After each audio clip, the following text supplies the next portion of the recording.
Hi, my name is James Borders, and I'm going to tell you guys about vinyl. And before I do, I'm going to tell you a little bit of why I got into vinyl. Because in 2022, there was a trend going around where people were buying vinyl from Walmart. And the reason why was because Walmart was doing a thing called Vinyl Store Day, where artists were dropping their recent release albums. Let's say Juice WRLD's released Goodbye to Riddance, or Taylor Swift's Folklore, or Taylor Swift's Evermore, and they were releasing them as a exclusive for that day, which means you get a special pressing and all that. The reason I got into it was because after I saw that, I saw how vinyl was skyrocketing, and I wanted to just collect some of my favorites, like Journey, Def Leppard, and Juice WRLD. In 1877, a guy named Thomas Edison made a telegram, which is what we like to call a vinyl record, but they like to call it a telegram back in the day. And then this was later called a vinyl record in the 70s, where a lot of artists in the 70s started pressing their vinyls into it. It was first just piano music and whatnot in the 20s and 30s and 40s. And then later in the 50s, when Elvis started making music and the Beatles and all that, they started pressing all those. They did later introduce 7-inch in the 80s with a song called Last Christmas by Wham. And then 7 inches started coming out and all of that. So then 7-inch started becoming very popular. It wasn't until the 90s and late 80s where we started getting cassette tapes.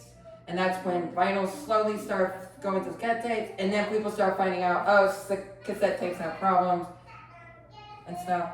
And then there was CDs in the late 90s all the way up until iPhones were released in 2006.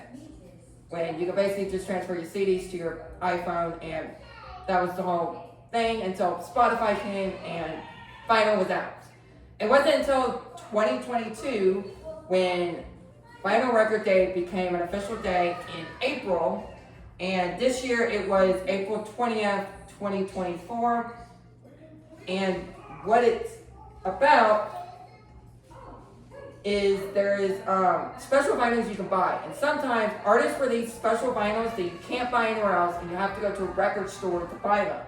And that's why they call it Vinyl Store Day. If you ever hear it on the internet or ever see it, maybe your favorite artist might drop special music. This year, a very special artist called Noah Kahan dropped a very special version of Stick Season with an artist called Olivia Rodrigo, which was skyrocketing because last year she dropped a brand new album, her second album, and he dropped a very special version that was only record store day variant.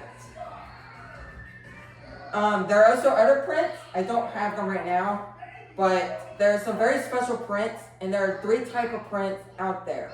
There is the black print, which is like the standard black. That was the 80s.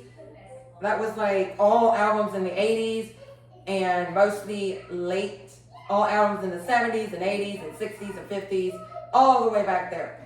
Then, if we jump to 2022, 2023, 2024, there are now color prints, which are green, blue, silver, clear, Coke bottle, all those colors. And then they started combining and doing splat, which is where they take one color, they press it, and then they press another color on top, and it'll splat on the paint.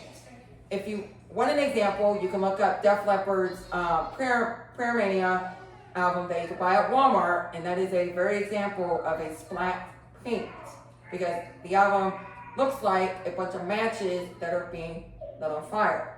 That is basically what the album is trying to design. I love vinyl. I love it very much. And that is why I got into vinyl.